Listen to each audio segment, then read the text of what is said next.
नमस्ते दोस्तों, स्वागत है आपका अपने YouTube चैनल प्रज्ञान यूनिवर्सिटी में।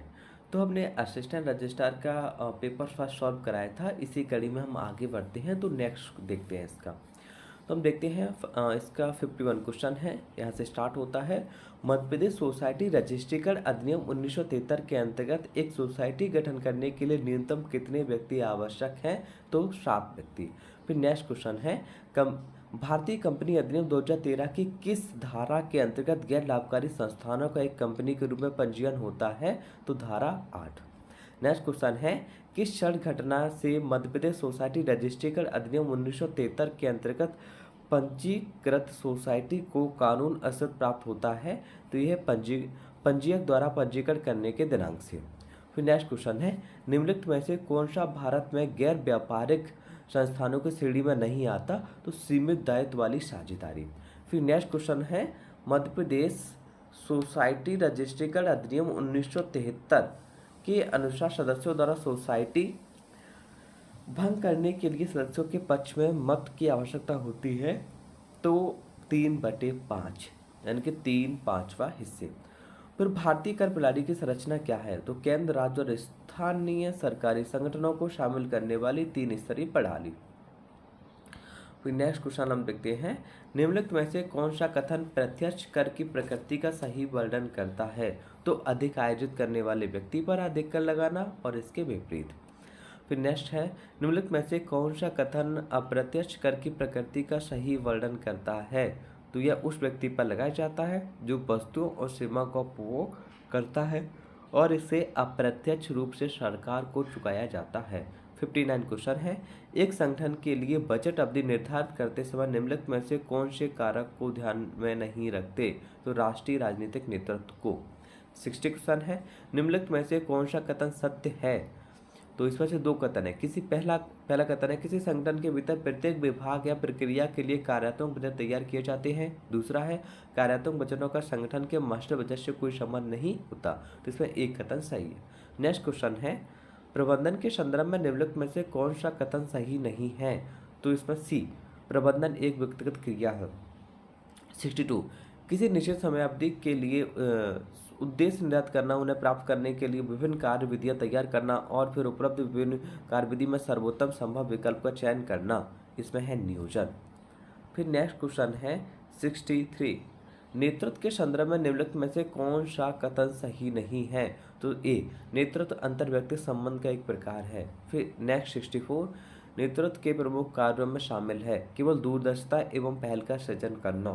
65, आगे बढ़ना है आपको, प्रशासन यानी कि प्रशासन व्यापक नीतियों के निर्माण से तथा प्रबंधन इन नीतियों के क्रियान्वयन से संबंधित है। तो डी, आचार संहिता का प्राथमिक उद्देश्य क्या है? तो डी, नैतिक आचरण के दिशा निर्देश प्रदान करना। फिर 67, मध्य प्रदेश सीएम हेल्पलाइन के संपर्क हेतु टोल फ्री नंबर है 181। फिर 68, निम्नलिखित में से कौन सा वर्तमान सितंबर 2025 में भारत के लोकपाल है? न्यायमूर्ति श्री अजय माणिकराव खानविलकर। फिर है 69, लोकसभा के अधिकार क्षेत्र में निम्नलिखित में से कौन है? सभी आते, प्रधानमंत्री, संघीय सरकार के मंत्री, संघीय सरकार के ABCD वर्गों के अधिकारी। नेक्स्ट क्वेश्चन है 70, मध्य प्रदेश लोकायुक्त एवं उप लोकायुक्त अधिनियम का पारित हुआ था? तो 1981 में पारित हुआ था। फिर नेक्स्ट क्वेश्चन है 71, भर्ती के संदर्भ में संक्षिप्त नाम ATS आमतौर पर किसके लिए प्रयुक्त होता है? तो एप्लीकेशन ट्रैकिंग सिस्टम। फिर 72 है, नए कर्मचारियों के लिए ओरिएंटेड कार्यक्रम का उद्देश्य क्या है? इन्हें कंपनी नीतियों और संस्कृति से परिचित कराना। फिर 73, निम्नलिखित में से कौन सा ई-कॉमर्स के प्रमुख प्रकारों से नहीं है? तो ये पहला C2B, ये नहीं। 74, eBay किस सेगमेंट का उदाहरण है? तो C2C। फिर है, एक बड़ा ई-कॉमर्स प्लेटफॉर्म एक समूह खरीदारी सुविधा पर प्रयोग कर रहा है। यहाँ किसी उत्पाद की कीमत तब घटती है जब अधिक लोग 24 घंटे की खिड़की में इसे खरीदने के लिए प्रतिबद्ध होते हैं। इस मूल्य निर्धारण रणनीति को सबसे अच्छे तरीके से किस उदाहरण के रूप में वर्णित किया जा सकता है? फिर सी, व्यवहार आधारित अर्थशास्त्र के आधार पर गतिशील मूल्य निर्धारण। फिर है 76, इन्वेंट्री नियंत्रण में बारकोड स्कैनर के साथ कंप्यूटर आधारित प्रणाली का उपयोग करने का प्रमुख लाभ क्या है?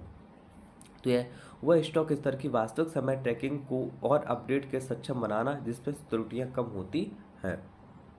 फिर है 77, इन्वेंट्री नियंत्रण के लिए कंप्यूटर के उपयोग का इनमें से कौन सा प्रत्यक्ष लाभ है? ए, ओवर स्टॉकिंग और स्टॉक आउट से जुड़ी लागतों में उल्लेखनीय कमी। फिर 78, मार्केटिंग में वेब एनालिटिक्स टूल्स जैसे गूगल एनालिटिक्स का उपयोग करने का मुख्य उद्देश्य क्या है? सी, वेबसाइट ट्रैकिंग, उपयोगकर्ता व्यवहार को ट्रैक करना और ऑनलाइन अभियानों की प्रभावशीलता को मापना।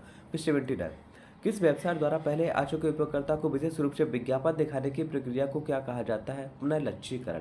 फिर 80, कौन सी इन्वेंट्री प्रबंधन पद्धति जो अक्सर कंप्यूटर द्वारा स्वचालित होती है इन्वेंट्री को उसके मूल और महत्व के आधार पर वर्गीकृत कर सकते हैं? एबीसी विश्लेषण। 81, एकाधिकार और प्रतिबंधात्मक व्यापार व्यवहार अधिनियम 1969 को कब निश्चित किया गया तथा इसके स्थान पर कौन सा अधिनियम लाया गया? तो 2009 में निश्चित हुआ है, उसके स्थान पर आया प्रतिस्पर्धा अधिनियम 2002। नेक्स्ट क्वेश्चन है, निम्न में से कौन सा भारत सरकार की औद्योगिक नीति 1981 का उद्देश्य नहीं था? तो बी, विदेशी निवेश और प्रौद्योगिकी सहयोग को हतोत्साहित करना। फिर नेक्स्ट क्वेश्चन है 83, भारत सरकार की औद्योगिक नीति के अनुसार आईईएम का पूर्ण रूप क्या है? इसका पूर्ण रूप है औद्योगिक उद्यमियों का ज्ञापन, इंडस्ट्री इंटरप्रेन्योर मेमोरेंडम। फिर है स्टार्टअप इंडिया को भारत सरकार द्वारा शुरू की गई एक पहल है 16 जनवरी 2016 को। फिर नेक्स्ट, सीएच का पूरा नाम क्या है? स्पेशल इकोनॉमिक जोन, विशेष आर्थिक क्षेत्र। फिर 86, निम्नलिखित में से कौन सा कथन सही है? तो दो कथन है। पहला है डब्ल्यूबीएस का अर्थ परियोजना प्रबंधन में वर्क बेस्ड शेड्यूल होता है। परियोजना प्रबंधन में डब्ल्यूबीएस का अर्थ वर्क बैकग्राउंड स्ट्रक्चर होता है। तो इसमें है कथन दो सही है। फिर है 87, भारतीय रिजर्व बैंक के प्रथम भारतीय गवर्नर थे, इसके हैं चिंतामन द्वारकनाथ देशमुख, सीडी देशमुख बोलते हैं इनको।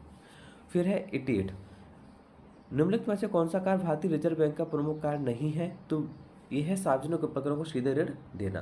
फिर नेक्स्ट क्वेश्चन है 89, समामेलन के पश्चात मध्य प्रदेश ग्रामीण बैंक की शेयर धारता संरचना के निम्न संबंध में कौन सा कथन सही है? तो ये है सी, भारत सरकार 50% और बैंक ऑफ इंडिया 35% और राज्य सरकार 15%। फिर है 90, मध्य प्रदेश में एक्सिस बैंक की प्राथमिक भूमिका क्या है? तो ये है प्राथमिक भूमिका ग्रामीण निवासियों को नाबार्ड योजनाओं के अंतर्गत कृषि और गैर कृषि ऋण तथा व्यक्तिगत ऋण योजना के अंतर्गत विभिन्न ऋण उपलब्ध कराना। फिर है 91, मध्य प्रदेश औद्योगिक संबंध नीति 2005 में कृषि, डेयरी और खाद्य प्रसंस्करण नीति आदि जैसी कुल कितनी विशिष्ट रणनीतियाँ शामिल हैं? तो 10। फिर है 92, औद्योगिक संबंध नीति 2025 का उद्देश्य मध्य प्रदेश में औद्योगिक विकास को बढ़ावा देने और उद्योग को योगदान की राज्य की जीडीपी में वित्तीय वर्ष 2023-24 में 2 लाख रुपए को बढ़ाकर 2030 करना है, तो 6 लाख करोड़ रुपए। एमएसएमई का पूरा नाम क्या है? तो ये है micro small and medium enterprises, sorry. तो ये है 94। कथन 1, मध्य प्रदेश में एमएसएमई आज के सामाजिक और आर्थिक विकास के प्रमुख निर्माता के रूप में उभरे हैं। फिर एमएसएमई क्षेत्र 2047 तक विकसित मध्य प्रदेश के महत्वाकांक्षी लक्ष्य को साकार करने में महत्वपूर्ण भूमिका निभा रहा है। ये दोनों कथन सही हैं। फिर नेक्स्ट हम देखते हैं एमएसएमई विकास नीति 2025 में सामान्य उद्योगों के निवेश पर पद की सहायता का प्रावधान है, तो इसमें 40% की सहायता। फिर है किसी एनजीओ को विदेशी धन प्राप्त करने के लिए FCRA पंजीकरण प्रदान करने वाला प्राथमिक अधिकारी है, तो गृह मंत्रालय। फिर 97, भोपाल में व्यक्तियों का एक संघ साहित्यिक कार्य को बढ़ावा देने के लिए पंजीकरण कराना चाहता है, निम्नलिखित में से कौन सा पंजीकरण का प्रारूप उपयुक्त है? तो इसमें मध्य प्रदेश सोसाइटी दर्शे का अधिनियम 1973। फिर 98 है, गैर सरकारी संगठनों का कराधान और पंजीकरण के लिए धारा 12A और 12AA के स्थान पर नई व्यवस्था किसके माध्यम से लागू की गई? तो वित्त अधिनियम 2020। निम्नलिखित में से कौन सा भर्ती का एक आंतरिक स्रोत है? तो ये पदोन्नति। फिर 100 है, व्यवस्थित प्रशिक्षण प्रक्रिया में पहला कदम क्या है? तो ये है प्रशिक्षण आवश्यकताओं की पहचान करना। फिर नेक्स्ट है, भारतीय साझेदारी अधिनियम 1932 की धारा 14 वर्णन करती है फर्म की संपत्तियों को। फिर है 102, भारतीय साझेदारी अधिनियम 1932 की धारा के अनुसार प्रत्येक साझेदार सभी साझेदारों के संयुक्त रूप से तथा सामूहिक रूप से फर्म के सभी कार्यों के लिए जिम्मेदार होंगे जब तक कि वे एक साझेदार है। 25 चाहिए। भारतीय साझेदारी अधिनियम 1932 की धारा 34 से संबंधित प्रावधान करते हैं तो किसी साझेदार के दिवालिया होने। फिर है नेक्स्ट, भारतीय साझेदारी अधिनियम 1932 की धारा 40 के अनुसार जब कोई फर्म सभी साझेदारों के सहमति थे तथा साझेदारों के बीच अनुबंध से समाप्त हो जाती है तो उसे कहा जाता है एग्रीमेंट के द्वारा समापन।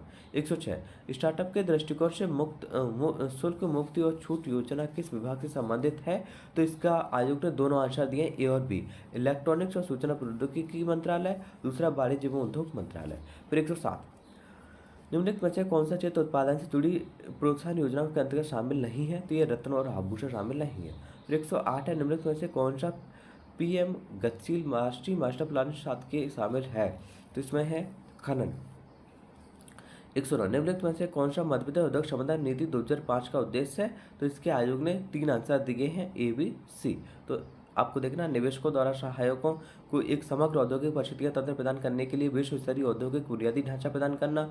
फिर है पर्यावरणीय रूप से टिकाऊ औद्योगिक विकास और संतुलित क्षेत्रीय विकास को प्रभाव देना।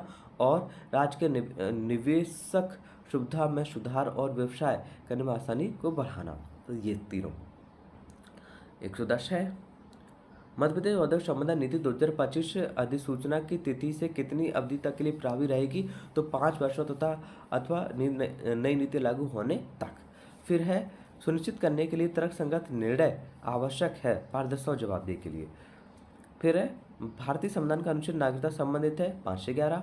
भारतीय संविधान के अनुसार प्रत्येक व्यक्ति जिसका अधिवास भारतीय क्षेत्र में मतलब भारत के राज्य क्षेत्र में पैदा हुआ हो तो राज्य मध्य प्रदेश में कोई मध्य के राज्य क्षेत्र में पैदा हुआ है या ऐसे प्रारंभ से ठीक करने से पहले कम से कम 5 वर्ष तक भारत के राज्य क्षेत्र में मामूली तौर पर निवासी रहा हो, भारत का नागरिक होगा, अनुच्छेद 5 के अंतर्गत। फिर है, सूचना का अधिकार अधिनियम 2005 के अंतर्गत सूचना प्राप्ति के लिए आवेदन प्राप्त करने होने के पश्चात लोक सूचना अधिकारी को कितने दिनों में सूचना प्रदान करनी है? तो 30 दिनों के अंतर्गत। फिर है 115 केंद्रीय सूचना पर सूचना का अधिकार अधिनियम के अंतर्गत कार्यान्वयन को सुनिश्चित करने के लिए कौन सा निकाय जिम्मेदार है? तो ये चुका है केंद्रीय सूचना आयोग। नेक्स्ट क्वेश्चन है 116 मध्य प्रदेश समिति सोसाइटी रजिस्ट्रेशन अधिनियम 1973 की धारा के अंतर्गत राज्य सरकार ने मध्य प्रदेश सोसाइटी रजिस्ट्रेशन नियम 1998 बनाया के धारा 43। मतलब सोसाइटी रजिस्ट्रेशन नियम 1998 के नियम 7 के अनुसार समितियों के रजिस्टर पंजीकृत समितियों का रजिस्टर किस प्रारूप में रखते हैं? प्रारूप 3 में। मतलब सोसाइटी रजिस्ट्रेशन नियम 1998 का कौन सा नियम प्रारूप 2 रजिस्ट्रेशन प्रमाण पत्र से संबंधित है? तो 6। मतलब सोसाइटी रजिस्ट्रेशन नियम 1998 का नियम 12 किससे संबंधित है? रिपील एवं सेविंग निश्चय एवं बचाव से। भारतीय साझेदारी अधिनियम 1932 की किस धारा के अंतर्गत व्यवस्था और प्रत्येक साझेदारी के कपट के कारण फर्म को व्यवसाय को की हानि होती है क्षतिपूर्ति करनी पड़ती है? धारा 10। डेटा प्रोसेसिंग व डेटा एंट्री का प्राथमिक चरण लक्ष्य क्या है? तो यह है कच्चे डेटा को संरचित महीन पठनीय प्रारूप में परिवर्तित करना। 122 डेटा प्रविष्टि के दौरान डेटा गुणवत्ता सुनिश्चित करने के लिए निम्नलिखित में से कौन सी विशेषता महत्वपूर्ण है? सत्यापन नियम। फिर है 123 सर्वेक्षण जैसे बड़ी संख्या में मानकीकृत प्रपत्रों जानकारी प्राप्त करने के लिए कौन सी डेटा प्रविष्टि विधि सबसे उपयुक्त है? तो ऑप्टिकल मार्क रिकॉग्निशन। फिर डेटा प्रोसेसिंग के संदर्भ में GIGO शब्द का क्या अर्थ है? तो ये है कचरा अंदर कचरा बाहर, garbage in garbage out. Double data entry तकनीक का इस्तेमाल अक्सर किया जाता है तो 2 ऑपरेटरों द्वारा एक ही डेटा दर्ज करने सटीकता को पुष्टि करने के लिए। फिर 126 है, निम्नलिखित में से कौन सा कथन कोष के प्रभावी उपयोग को की अवधारणा को सर्वोत्तम रूप से परिभाषित करता है? तो यह है कोष का इस प्रकार उपयोग करना जिससे इसकी लागत से अधिक आय उत्पन्न हो तथा सही लाभदायक उपयोग सुनिश्चित हो। फिर है, वित्तीय प्रबंधन के उद्देश्य के रूप में संपत्ति अधिग्रहण किस अवधारणा के आधारित है? तो उपरोक्त सभी ये है। फिर है 128 निम्नलिखित में से कौन सा कथन वित्तीय प्रबंधन के आधुनिक चरण को सर्वोत्तम रूप से वर्णित करता है? तो वित्तीय प्रबंधन के आधुनिक चरण में बहुत से वित्तीय सिद्धांतों का विकास हुआ है। 128 हो गया। 129 पे आते हैं, निम्नलिखित में से कौन सा कथन सही है? तो ये है, इसमें एक कथन सही है, निवेश वित्त पोषण और लाभांश से संबंधित निर्णय परस्पर संबंधित होते हैं तथा एक निर्णय अन्य निर्णय को प्रभावित करता है। फिर 130 निम्नलिखित में से कौन सा अप्रत्यक्ष कर नहीं है? तो कारपोरेशन कर नहीं है। फिर नेक्स्ट निम्नलिखित में से कौन सी मध्य प्रदेश समिति सोसाइटी रजिस्ट्रेशन अधिनियम 1973 के कार्य क्षेत्र के अंतर्गत नहीं आता है? तो वाणिज्यिक समिति। फिर है, किसी समिति सोसाइटी का रजिस्ट्रेशन प्रमाण पत्र ये द्वारा निर्गमित किया जाता है, किसके द्वारा? तो ये है समितियों के रजिस्ट्रार के द्वारा। फिर 133 किसी पंजीकृत समिति सोसाइटी के नियमों का संशोधन मध्य प्रदेश समिति सोसाइटी रजिस्ट्रेशन अधिनियम 1973 की किस धारा संबंधित है? तो धारा 10। फिर मध्य सोसाइटी रजिस्ट्रेशन अधिनियम 1970 का अध्याय 5 संबंधित है तो समिति की समितियों एवं फंड से। फिर मध्य प्रदेश समिति सोसाइटी रजिस्ट्रेशन अधिनियम 1970 की धारा के अंतर्गत समितियों के रजिस्ट्रार समिति की संगठन क्रियाकलाप तथा विधि दशाओं की जांच करवा सकता है, तो ये 32 है। 135 के बाद 136, निम्नलिखित में से किस विचारक के अनुसार प्रशासन का उच्च स्तरीय कार्य है? हेनरी फ्योल का। फिर प्रशासन का संबंध है सरकारी विभागों, व्यावसायिक संस्थानों एवं निजी गतिविधियों आदि से किसी। अब फिर है 138, एक व्यवसाय का उपक्रम अपने सामाजिक उत्तरदायित्व के अंतर्गत निम्नलिखित में से कौन से किसके प्रति उत्तरदायी होता है? तो उपयुक्त सभी। फिर है 139, संविधान के संशोधन प्राकृतिक न्याय संबंधी सिद्धांतों को लेकर, तो अनुच्छेद 14 में। फिर प्राकृतिक न्याय से सिद्धांत नेमो जुडेस इन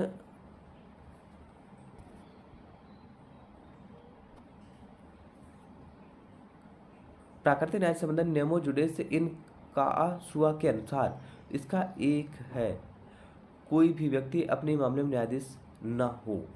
फिर है 141, शून्य आधारित बजटिंग के लिए कौन सा कथन सही है? तो सी, शून्य आधारित बजट प्रबंधकों को विद्वान गतिविधियों को दस्ता पर प्रश्न करने के बचने की अनुमति देता है। फिर 142, वार्षिक वित्तीय विवरण भारत सरकार के बजट 2025-26 का एक विभाग दर्शाता है, केवल 2025-26 के लिए भारत सरकार की अनुमानित प्राप्तियां एवं व्यय। फिर है 143, निम्नलिखित में से कौन सी परियोजना की सफलता के मापने के लिए एक मापदंड नहीं है? तो यह है परियोजना प्रबंधक की योग्यता एवं अनुभव। फिर 144, निम्नलिखित में से कौन सा वित्तीय अनुमान एवं लागत प्रक्षेपण के अंतर्गत स्पष्ट रूप से उल्लेखित नहीं है? तो हितधारकों को वार्षिक लाभ वितरण। 145, एक परियोजना का व्यवस्थित जोखिम विश्लेषण निम्नलिखित पहचान मूल्यांकन को शामिल करता है, तो इसमें ABCD सबको शामिल करता है। फिर है 146, भारतीय संविधान अधिनियम 1872 की धारा 56 संबंधित प्रावधानों की व्याख्या करती है, तो ये D, असंभव कार्य करने की एग्रीमेंट। फिर 147, भारतीय संविदा अधिनियम 1872 की व्याख्या दी गई है, जब एक व्यक्ति कोई माल प्रबंधक रखता है उसका सीमित हित होता है और जो बंधक नहीं होता तो पैदा होता है, तो धारा 169। फिर 148, मध्य प्रदेश लोक सेवा प्रदान की गारंटी अधिनियम 2010 की तिथि से प्राप्त हुआ था, तो 18 अगस्त 2010 से। फिर 149, मध्य लोक सेवाओं के प्रदान की गारंटी अधिनियम 2010 की धारा 2(1) को परिभाषित करता है निर्धारित समय सीमा। फिर है 150, मध्य लोक सेवा गारंटी अधिनियम 2010 की किस धारा के अंतर्गत एक निश्चित समय सीमा के अंतर्गत सेवा प्राप्त करने का प्रावधान किया गया है? तो धारा 4। तो ये आपका समाप्त होता है असिस्टेंट रजिस्ट्रार का पूरा paper. Thank you for watching, और ऐसे यूजफुल वीडियो के लिए हमारा चैनल सब्सक्राइब करें प्रज्ञान यूनिवर्सिटी। Thank you.